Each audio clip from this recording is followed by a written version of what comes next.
Assalamu alaikum. My dear students, in today's video, I am going to share the answer key of March 2025 English question paper. So, section first, which is based on the language study, where as you can see question number 1A, A2 and B. There are three types of grammar level difficulties. A1 which depends on simple level activity. A2 we can say difficult level activity. And B जो कि challenging level activity होती है. सो A1 का जो first question है, do as directed.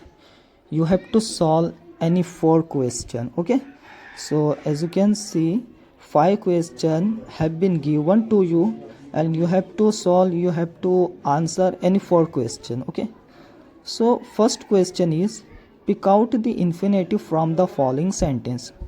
What is infinitive? So if we talk about verbs, so there are 2 types of verb, finite verb and infinite verb.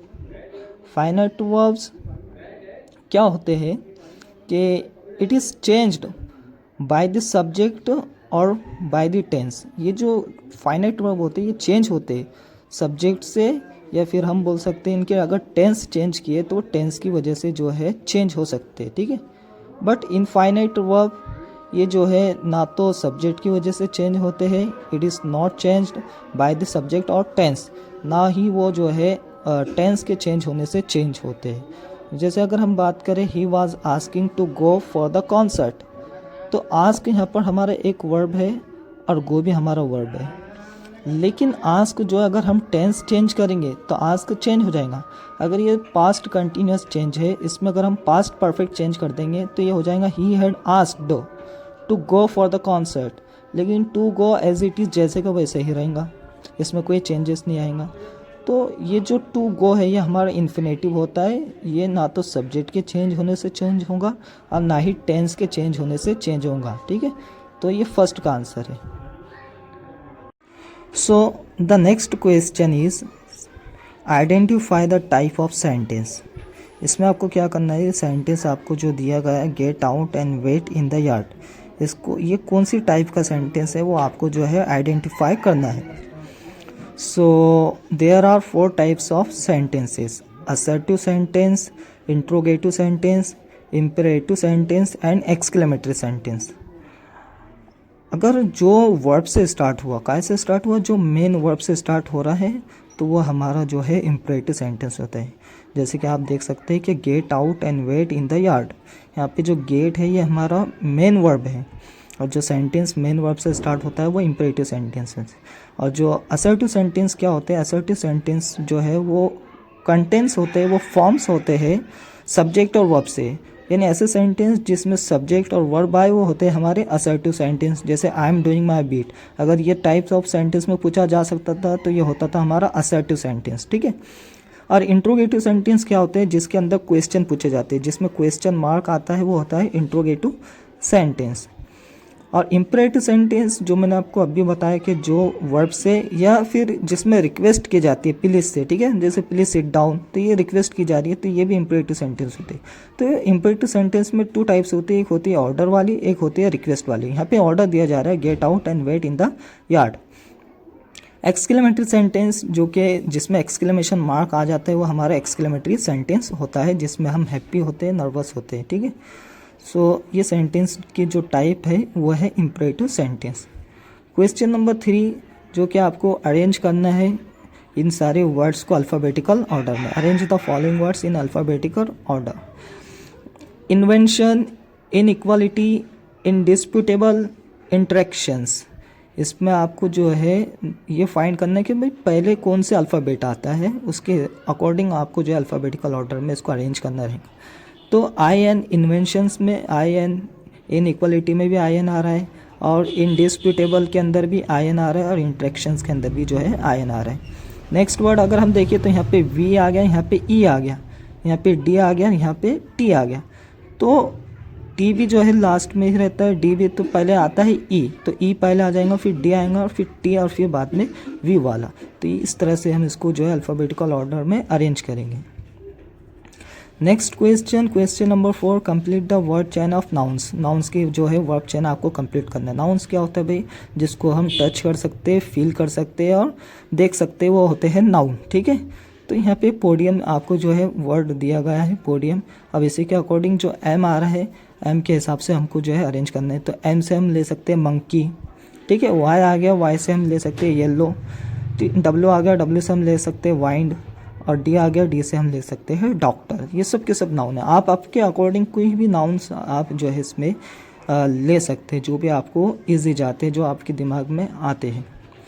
Punctuate the following sentence. अब ये sentence आपको दिया हुआ है, इसमें आपको पंक्चुएट करना है। पंक्चुएट बोले तो भाई जहाँ पे आपको comma, full stop, question mark, जो भी पंक्चुएशन मार्क होते हैं, double inverted commas, quotation marks जिसको हम बोल सकते हैं, एक्सक्लेमेशन मार्क, ठीक है। तो यहाँ पर कैन यू क्वेश्चन पूछे जा रहे हैं, तो जो फर्स्ट लेटर रहता है इंग्लिश में हमेशा कैपिटल आता है। बहुत सारे स्टूडेंट्स ये मिस्टेक करते हैं कि वो एज इट इज़ लिखते हैं, यहाँ पे क्वेश्चन मार्क लगाते हैं। इस तरह से नहीं करना है, जो फर्स्ट लेटर है वो कैपिटल में आएगा। तो कैन यू कुक, तो सी कैपिटल में, और ये क्वेश्चन है क्या आप पका सकते हो, और यहाँ पे आएगा क्वेश्चन मार्क। तो कोई आपको 4 ही करना था, मैंने यहाँ पे पूरे 5 के 5 क्वेश्चन के आंसर आपको जो है प्रोवाइड करा दिया। A2 है डू एज डायरेक्टेड, एनी 2 आपको जो है इसमें करना है, जिसमें आपको 3 क्वेश्चन जो है दिए हुए। फर्स्ट है rewrite the following sentence in past perfect continuous tense. यानी क्या करना है, ये जो सेंटेंस है आपको जो है इसको दोबारा राइट करना है पास्ट परफेक्ट कंटिन्यूस टेंस के अंदर। तो I am doing my bit, ये जो है प्रेजेंट कंटिन्यूस है। अब पास्ट कंटिन्यूस की जो हेल्पिंग वर्ब होती है वो हैड बीन होती है, और कंटिन्यूस है तो वर्ब में डूइंग एज इट इज़ जैसे को वैसा ही रहेगा। तो ये हो जाएगा इसका correct answer is I had been doing my bit, ठीक है। सेकंड है make a word register of 4 words related to bank. आपको क्या करना है, जो भी वर्ड आपको दिया हुआ रहता है उसमें से आपको जो है वर्ड रजिस्टर करना पड़ता है 4 वर्ड्स के, ठीक है। तो जैसे बैंक, एक बैंक के अंदर क्या क्या हो सकता है भाई, बैंक के अंदर पासबुक होता है, ATM कार्ड, मैनेजर और कैशियर, ये ठीक है। आप आपके अकॉर्डिंग कुछ भी लिख सकते हैं, इसमें डेबिट भी कर सकते हैं, क्रेडिट भी कर सकते हैं, आप वहाँ से देखो बैलेंस भी कर सकते हैं, सारी कुछ भी इसमें से आप जो है आपको जो भी इजी जाता है बैंक से रिलेटेड वो वर्ड्स आपको जो है राइट करना है। तो ये 2 आंसर मैंने आपको बता दिया, एनी 2 ही हमको करना है। 3 क्वेश्चन अगर आप करना चाहे तो कर सकते हैं। जैसे the king executed the bearded man's brother, इसमें क्या करना है, begin the sentence with the bearded man's brother, ये पैसिव वाइज में करना है, ठीक है। ये एक्टिव वाइज में दिया हुआ है, यहाँ पे एक्टिव में कैसे है, द किंग यानी कि ये हमारा सब्जेक्ट हो गया, एग्जीक्यूटेड ये वर्ब हो गया, द बियर्डेड मैन्स ब्रदर ये हमारा ऑब्जेक्ट हो गया, ठीक है। ये हो गया हमारा डायरेक्ट ऑब्जेक्ट।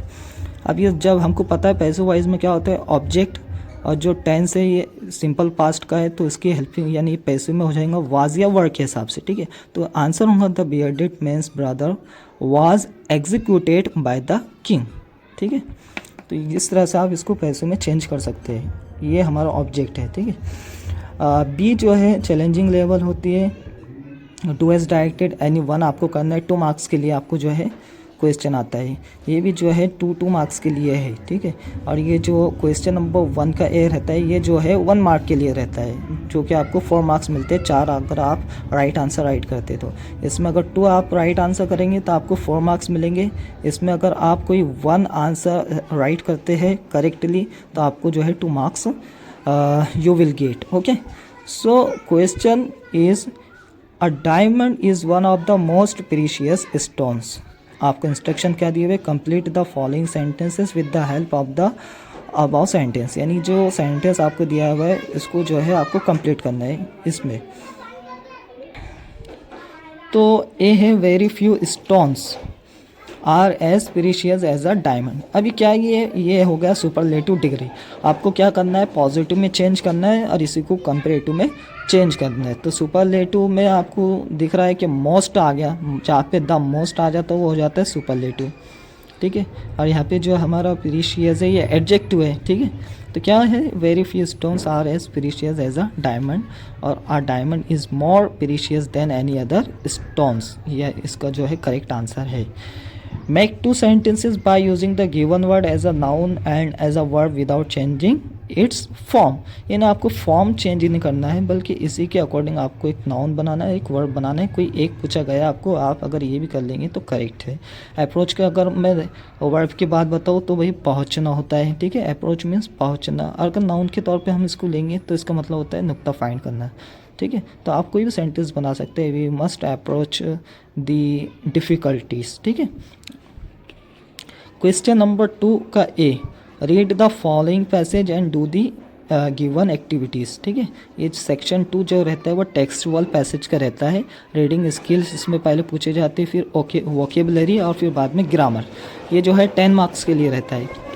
तो फर्स्ट आप क्या करना है, जो पैसेज आपको दिया हुआ है इसको रीड करना है, देन आपको ये जो भी क्वेश्चन पूछे जा रहे हैं उस पर आपको आंसर देना है।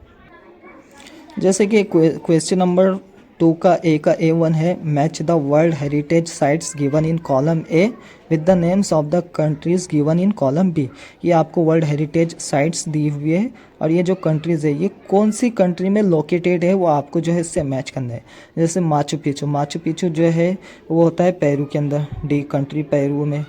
सिडनी ओपेरा हाउस जो कि ऑस्ट्रेलिया में है। सिडनी एक ऑस्ट्रेलियन सिटी है, ठीक है, और वो सिटी के नाम पर बना हुआ ओपेरा हाउस तो ऑस्ट्रेलिया के अंदर है।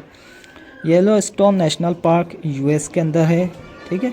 और हिस्टोरिक सेंटर ऑफ वियना ये जो है आपको ऑस्ट्रिया में है, ऑस्ट्रिया यूरोप के अंदर, ठीक है। ये पैसेज में आपको दिख जाएंगे, ये पैसेज है। इसको अगर आप रीड करेंगे तो आप जो है देखेंगे, ये Sydney opera house in Australia और इसी तरह से historic centre of Vienna in Australia, और यहाँ पे यूएस का जो है येलोस्टोन है, पेरू का जो है माचू पिचू है। ये चारों भी जो है हमारी मैच द कॉलम में आई हुई। A2 दिया हुआ है, कंप्लीट द फॉलोइंग वेब। ये वेब आपको जो है कंप्लीट करना है। Dangers to the world heritage sites, इन वर्ल्ड हेरिटेज साइट को क्या डेंजर है, तो यहाँ पे question world heritage sites in danger. तो अगर बात करें हम डेंजर क्या क्या है, तो सबसे पहली ये जो है वार है, पोचिंग है, पोचिंग बोलते हैं इलीगल हंटिंग, ठीक है। और नेचुरल डिज़ास्टर्स में अगर आपका अर्थक्वेक, आप यहाँ पे अर्थक्वेक राइट कर सकते हैं। अनकंट्रोल्ड अर्बनाइजेशन हो गया, हैवी टूरिस्ट ट्रैफिक इसमें आ सकता है, एयर पॉल्यूशन और एसिड रेन। तो कोई 4 ही आपको राइट करना है, आप इसमें से कोई भी चूज़ करके आप इसमें जो है फिल कर सकते हैं कम वेब के अंदर। ओके, ये 2 मार्क्स के लिए, ये क्वेश्चन जो है 2 मार्क्स के लिए और वो 2 मार्क्स के लिए, ऐसे 4 मार्क्स हो गए और ये भी 2 मार्क्स के लिए है। इसमें क्या करना है आपको, classify the following words in the given table. ये कुछ वर्ड्स आपको दिए हुए, इसको आपको आइडेंटिफाई करना है, क्लासीफाई करना है कि एडजेक्टिव्स है या वर्ब है। अगर नेचुरल की बात करें तो नेचुरल एक एडजेक्टिव होता है और हेवी जो भी ये भी एडजेक्टिव होता है। अलोकेट ये हमारा वर्ब होता है, प्रोटेक्ट भी हमारा वर्ब होता है। A four do as directed, इसमें क्या है, डू एज डायरेक्टेड का ये ग्रामर वाला क्वेश्चन होता है। इसमें क्या है, pick out the subordinate clause and name it. आपको क्या करना है, सबऑर्डिनेट क्लॉज को पिक आउट करना है, उसका नेम राइट करना है। तो वैसे तो बेसिकली 2 टाइप्स ऑफ क्लॉजेस होते हैं, एक होती है मेन क्लॉज, एक होती है सबऑर्डिनेट क्लॉज। तो there are 890 world heritage sites. तो ये सब्जेक्ट एक वर्ब इसमें आ गया, तो एक क्लॉज ही हो गया, इसमें एक वर्ब आ गया आर लोकेटेड, ठीक है। तो ये सब ऑर्डिनेट क्लॉज यहाँ से आएगा, that are located in 148 countries. अगर इसको अगर क्लॉज का अगर नेम देना है तो ये एडजेक्टिव क्लॉज है, ठीक है। World heritage sites are in danger frame a verbal question. Verbal question बोले तो यस और नो टाइप वाले क्वेश्चन। तो यहाँ पे हमारे पास हेल्पिंग वर्ब दिया हुआ है, आप इसी से क्वेश्चन को स्टार्ट करेंगे। तो are world heritage sites in danger ये बनेगा, ठीक है। इस तरह से जो है वर्बल टू नॉन वर्बल बनेगा। नेक्स्ट क्वेश्चन A5 जो कि पर्सनल रिस्पॉन्स होता है, इसमें आप क्या राइट करते हैं वो इम्पोर्टेंट होता है, ठीक है। तो ये आप ही के हिसाब से रहता है, आप ही को इसमें जो है 5 to 6 लाइन्स राइट करना रहता है। How can we preserve our historical monuments, ठीक है। ये 2 मार्क्स के लिए रहता है। आपको 4 या 5 लाइन जो है सफिशिएंट होते हैं, आप आपके अकॉर्डिंग कुछ इसमें राइट कर सकते हैं। रीड बी जो है, अब ये 10 मार्क्स का पूरा कंप्लीट हो गया। टेक्सचुअल पैसेज जो कि 20 मार्क्स का आता है, जिसमें टेक्सचुअल जो हमने टेक्स्ट बुक है उसी के अंदर से पैसेज निकाले जाता है और उसी में से क्वेश्चन और आंसर बनते हैं। बी सेकंड वाला टेक्सचुअल पैसेज है, ये भी जो है 10 मार्क्स के लिए आता है। Read the following passage and do the given activities. आपको जो है ये पैसेज को रीड करना है और ये जो एक्टिविटीज़ दी हुई है आपको B1 B2 वो कंप्लीट करना है। तो कंप्लीट द एक्टिविटी, इसमें क्या है, names of the people given credit by the speaker, यानी स्पीकर ने कौन कौन से लोगों को जो है क्रेडिट दिया उसकी स्पीच में, वो आपको राइट करना है। तो जैसे I give the biggest credit of this honour to my moments Kalu Kumar, एक कालू कुमार इसमें आ जाएगा, धूमदास सेकंड आ जाएगा, और आदर्श किशोर ये जो है थर्ड इसमें आएगा, और इकबाल मसीह जो है फोर्थ। तो इस तरह से ये 2 मार्क्स के लिए आता है। आप इसमें से रीड कर, पहले पैसेज को आप रीड करेंगे अच्छे से, इसको अंडरस्टैंड करेंगे, देन आप जो है क्वेश्चन के जो भी आंसर है वो राइट करेंगे। B2 जो है फिल अप द बॉक्सेस को आपको फिल करने हैं। तो 2 सेंटर्स ऑफ ग्लोबल पीस, यानी ग्लोबल पीस के 2 सेंटर्स क्या है, तो आप जो है इसमें देखेंगे कि कौन कौन से उसने नेम दिया है। तो India to Norway is a connect between the 2 centres of global peace and brotherhood. ये आपको जो है 2 सेंटर्स दिए गए, इंडिया और नॉर्वे, ये आपको किसी में राइट करना है, 2 सेंटर्स ऑफ ग्लोबल। सेकंड है द स्पीकर रिप्रेजेंट्स, स्पीकर किसको रिप्रेजेंट कर रहा है, तो ये देखो, I am representing here the sound of silence, the cry of innocence. ये जो है इस तरह से इसमें आ जाएंगे, ये हो जाएंगे 1 मार्क के लिए, और ये जो है सेकंड वाला ये 1 मार्क के लिए, 2 मार्क्स के लिए। B3 जो कि वोकेबलरी बेस्ड होता है, इसमें आपको क्या दिया हुआ है क्वेश्चन, फर्स्ट है right the antonyms of the following words by adding prefixes. Prefix आपको ऐड करना है और उसको एंटोनिम्स बनाना है। तो ऑनर का हो जाएगा डिसऑनर, ब्रोकन का हो जाएगा अनब्रोकन, ठीक है। क्या देना है आपको, give 1 word for the following from the passage में से आपको 1 वर्ड फाइंड करके देना है। तो पैसेज में अगर आप रीड करेंगे तो a person who works for social change, यानी सोशल चेंज के लिए जो पर्सन वर्क करता है, काम करता है, हम उसको बोलते हैं activist. A person who sacrifices his her life for the country, यानी कंट्री के लिए जो जान दे देता है, सेक्रीफाइस करता है, ऐसे पर्सन को हम क्या बोलते हैं, तो मार्टायर। B4 है डू एज डायरेक्टेड, ये जो है ग्रामर है, ये भी 2 मार्क्स के लिए आता है, ये जो है 1 मार्क के लिए आपको 2 मार्क्स मिलते हैं। तो first, I humbly accept this award on behalf of all such martyrs, ठीक है।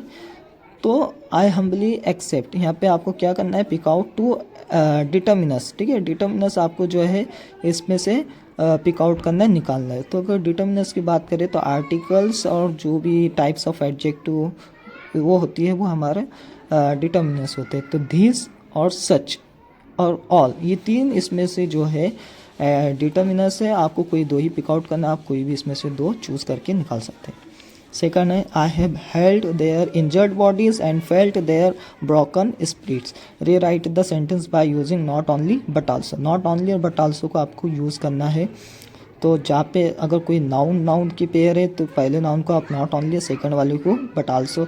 वर्ब है तो आप उसको पहले को नॉट ओनली, सेकंड को बट आल्सो। अगर एडजेक्टिव है तो पहले नॉट ओनली, बाद में बट आल्सो। यहाँ पे जो है इंजर्ड बॉडीज़ है, फेल्ट देयर ब्रोकन स्पिरिट्स, ठीक है। तो देखो यहाँ पे I have held not only their injured bodies but also felt their broken spirits, इस तरह से बनेगा, not only but also. B5 personal response है, इसमें आपका आंसर राइट करना ही इम्पोर्टेंट होता है। क्वेश्चन नंबर 3 ये है, सेक्शन 3 जो है ये होता है पोइट्री, ठीक है। आपको राइट करना है पोइट्री। इसका जो क्वेश्चन नंबर 3 है वो पहली पोएम पूछी जाती है आपको, जिसमें क्वेश्चन आंसर। सेकंड जो पोएम पूछी जाती है उसमें आपको जो है एप्रिसिएशन राइट करना होता है। क्वेश्चन 3 का ए देखें हम, तो read the following extract and do the given activities, ठीक है। तो ये आपको एक्सट्रैक्ट को रीड करना है, जो भी एक्टिविटीज़ आपको दी हुई है उसके आंसर आपको देना है। तो A1 state whether the following statements are true और फॉल्स, ट्रू है या फॉल्स है वो आपको बताना है। The narrator's father was a rationalist, ये ट्रू है, क्यों, क्योंकि ये देखो यहाँ पर माय फादर स्केप्टिक और रैशनलिस्ट, यानी उसके फादर जो है रैशनलिस्ट भी थे, तो यहाँ पे रैशनलिस्ट आ गया। It was summer when the incident took place, यानी समर का जो सीज़न था उस वक्त ये इंसिडेंट हुआ था। तो नहीं, ये जो है रेन का था, ठीक है, एंडलेस रेन, तो ये रेन का सीज़न था, तो ये समर यानी कि गर्मी का सीज़न नहीं था, तो फॉल्स।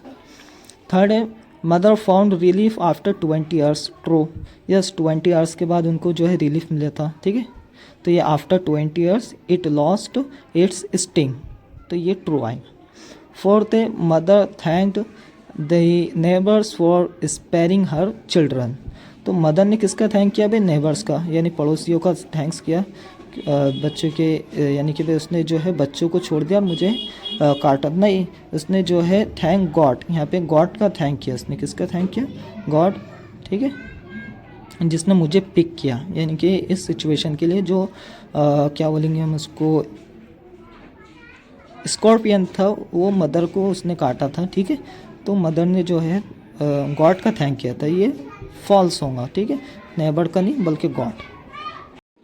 सो नेक्स्ट है हमारी B poem, appreciation of the poem. Appreciation करना यानी जो पॉइंट्स आपको दिए हुए आपको जो है इसमें पैसेज में राइट करना है। तो read the following poem and right an appreciation of it with the help of the given points in the paragraph format, paragraph format में राइट करना है। तो टाइटल राइट करने पर आपको जो है हाफ मार्क मिलता है, पोइट का नेम राइट करने पे भी आपको हाफ मार्क मिलता है, राइम स्कीम राइट करने पे 1 mark, figure of speech right करने पे 1 मार्क और 2 मार्क्स मिलते हैं आपको सेंट्रल आइडिया राइट करने पे, ठीक है। किस तरह से करना है मैं आपको जो है एक आइडिया बता देता हूँ। यहाँ पे जो है टाइटल आपको दिया हुआ है where the mind is without fear, और इसके जो पोइट वो कौन है, रविंद्रनाथ टैगोर। तो बस आपको जो है पहले पोएम लिखना है कि the poem where the mind is without fear is written by Rabindranath Tagore, इतना राइट करने पे आपको जो है 1 मार्क मिलता है। राइम स्कीम क्या है, तो यहाँ पे राइम स्कीम तो कोई राइमिंग वर्ड से नहीं बन रहा है, हाई, फ्री, फ्रैगमेंट्स, वॉल्स, तो कोई राइमिंग वर्ड्स नहीं बन रहा है, तो इसकी राइमिंग स्कीम भी नहीं है। तो हम लिखेंगे there is no rhyme scheme in the poem is written in free words, it is called colloquial, ठीक है। यानी पोएम जो है वो फ्री वर्ड्स में राइट की गई है, इसमें कोई भी राइमिंग वर्ड्स नहीं है, राइमिंग स्कीम नहीं है, ठीक है।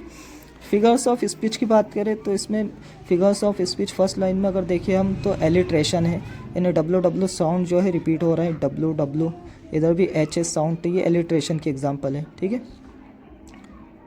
अगर हम इसकी बात करें तो ये मेटाफर फिगर ऑफ स्पीच है, world where the world has not been broken up into fragments by narrow domestic walls, ठीक है। यानी इसको जो है ये पूरी वर्ल्ड जो ब्रोकन है, नई ब्रोकन होनी चाहिए, ठीक है, टुकड़ों टुकड़ों के अंदर नैरो डोमेस्टिक वॉल से इसको कंपेयर किया गया है। तो मेन फिगर ऑफ स्पीच इसमें ही है where tireless striving stretches its arms towards perfection, ठीक है।